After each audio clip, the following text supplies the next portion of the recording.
Mini world. पक्षियों की जिंदगी में सफर तो होता ही है, कभी एक जंगल तो कभी दूसरे जंगल। ऐसे चिड़िया, कबूतर, तोता, कौवी और कौवा सूखा होने के कारण अपना जंगल छोड़कर दूसरे जंगल की तरफ जा रहे थे। मैं तो बहुत थक गई हूँ और मुझसे तो और उड़ा भी नहीं जा रहा। चिड़िया बहन, और कितना आगे जाना है हमें? अब हमारी मंजिल बहुत करीब ही है। शाम होने से पहले पहले हम अपनी मंजिल पर पहुँच जाएंगे। अपना घर छोड़कर दूसरी जगह जाना बहुत मुश्किल है। तोते भैया, हमारे पूर्वज भी ऐसे ही परावास करते रहते थे। हम पक्षियों की जिंदगी तो ऐसी ही होती है, कभी यहाँ तो कभी वहाँ। गोरी, वहाँ जाते ही कोई अच्छा सा पेड़ देखकर उस पर कब्जा कर लेना। ऐसा ना हो कि कबूतर और तोता तुमसे पहले ही किसी अच्छे और हरे भरे और फल वाले पेड़ पर अपना घोंसला बना ले। तुम इस बात की चिंता ना करो कालू जी, तोता और कबूतर कब मुझसे जीत सकते हैं। क्या कानों में बातें कर रहे हो कालू और गोरी? अब चलें, समय थोड़ा है, हमें अब उड़ना चाहिए। ऐसे ही वो सब फिर से अपने सफर पर उड़ते हैं।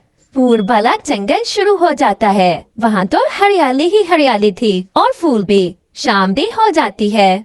पक्षियों की आवाज आ रही है। क्या तुमने भी सुना सूखे पेड़? अब देखना, वो सब पक्षी मुझ पर ही अपने घोंसले बनाएंगे और तुम्हारी तरफ कोई पक्षी देखेगा भी नहीं। तुम तो शक्ल से ही बदसूरत दिखते हो। तुम्हें अपनी हरियाली पर गुमंड है और गरूर का सर हमेशा नीचा होता है। तुम देखना, एक दिन जरूर आएगा जब मेरी शाखें फिर से फूटेंगी और मैं आपसे भी ज्यादा सुंदर दिखूंगा। ये सपने तो तुम कई सालों से देख रहे हो और देखते रहोगे। ऐसा कभी नहीं होगा। वो सब पक्षी भी वहाँ आ जाते हैं। गोरी कौवी और कालू कौवा सबसे पहले उस हरे आमों के पेड़ पर बैठ जाते हैं। आप पक्षियों का स्वागत है इस नए जंगल में। मेरे आम बहुत स्वादिष्ट हैं और बहुत ज्यादा रसीले। और मेरे साथ ये जो सूखा पेड़ है, इसकी बातों में न आना। ये तो कई सालों से सूखा है और आशा लगाए बैठा है कि वो भी कभी हरा होगा। पेड़ जी, हम तो सूखे पेड़ के पास भी नहीं जाएंगे। वो हमें क्या दे सकता है? न फल, न ठंडी छांव।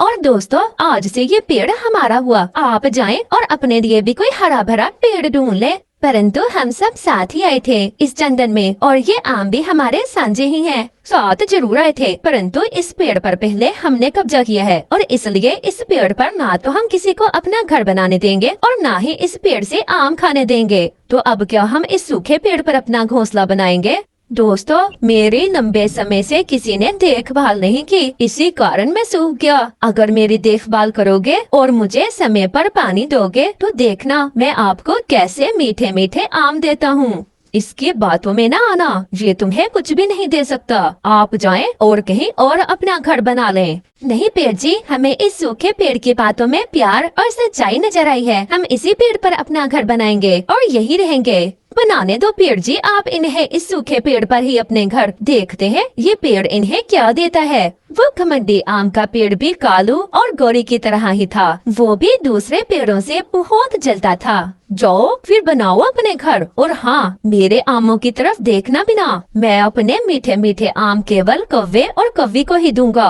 वो रात वो सब पेड़ पर बैठकर ही गुजारते हैं और फिर जैसे ही सुबह होती है, चिड़िया अपने दोस्तों से कहती है, अब हम सबसे पहले अपने अपने घर बनाएंगे और फिर हम भोजन की खोज कर लेंगे। पास में ही कौवा और कौवी तो मीठे मीठे आम खा रहे थे।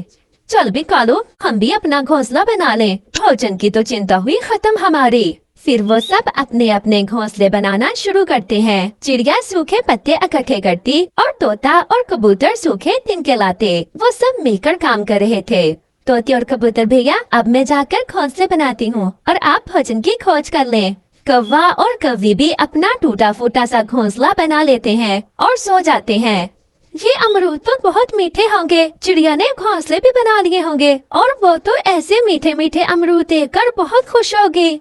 तोता और कबूतर वो अमरूद लेकर वापस होते हैं। घोंसले तैयार थे। वो सब दोस्त बहुत खुश थे क्योंकि अब उनके पास घर भी थे और भोजन भी।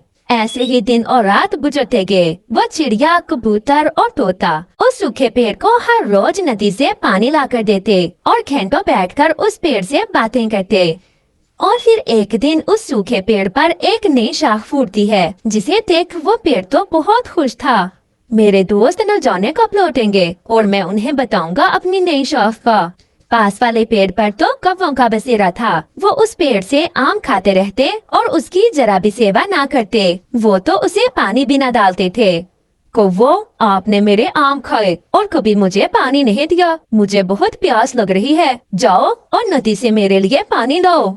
हम जाते हैं पेड़ जी, हमने भी नदी से पानी पीना है। हम वापस लौटते समय आपके लिए भी पानी ले आएंगे। चिड़िया, कबूतर और तोता भी भोजन लेकर वापस लौट आते हैं। वो पेड़ तो उनके इंतजार में ही था। दोस्तों, देखो देखो, मेरी नई शाख फूटी है और अब वो दिन दूर नहीं जब मैं हरा भरा हो जाऊंगा और मैं भी आपको मीठे और रसीले फल दूंगा। पेड़ जी, हमें पूरा विश्वास था कि आप एक ना एक दिन जरूर फूटोगे और फिर से हरे भरे हो जाओगे। पास वाला घुमंडी पेड़ सब देख और सुन रहा था। वो तो उस पेड़ को फूटता देख बहुत परेशान था। वो तो बहुत जलता था उस पेड़ से।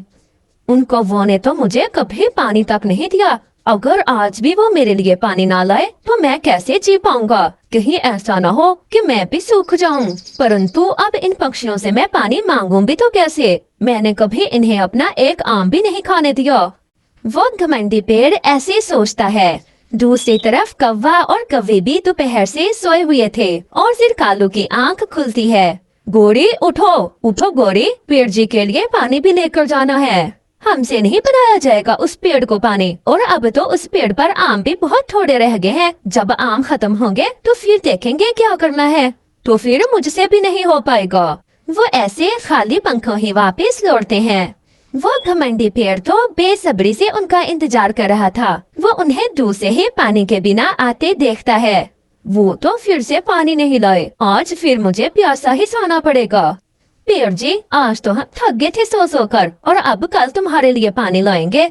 समय गुजरता गया और फिर एक दिन ऐसा था जब चिड़िया, कबूतर और तोते वाला पेड़ हरा भरा हो जाता है और उस पर मीठे मीठे आम लग जाते हैं और कौवे और कौवी वाला पेड़ सूख जाता है। चल भी कालू, अब कहीं और जाते हैं। यहाँ से तो अब हमें कुछ मिलने वाला नहीं। तुम दोनों बहुत जालिम हो। तुमने मेरे फल खाए और मुझे एक दिन भी पानी नहीं दिया और मेरे सारे पत्ते सूख गए। इसमें दोष कौवे और कौवी के साथ साथ तुम्हारा अपना भी है। याद करो वो दिन जब मैंने आपसे कहा था कि गरूर का सर हमेशा नीचा होता है। बहुत गरूर था ना आपको अपनी हरियाली पर। और दोस्त बनाते समय ये भी न देखा कि दोस्ती किससे कर रहे हो। एक लालची दोस्त अपना मतलब पूरा करने के बाद हमेशा आपको छोड़ जाता है। चिड़िया, कबूतर और तोता अपने दोस्त की नई जिंदगी पर बहुत खुश थे और वो सब उसके लिए संगीत गा रहे थे।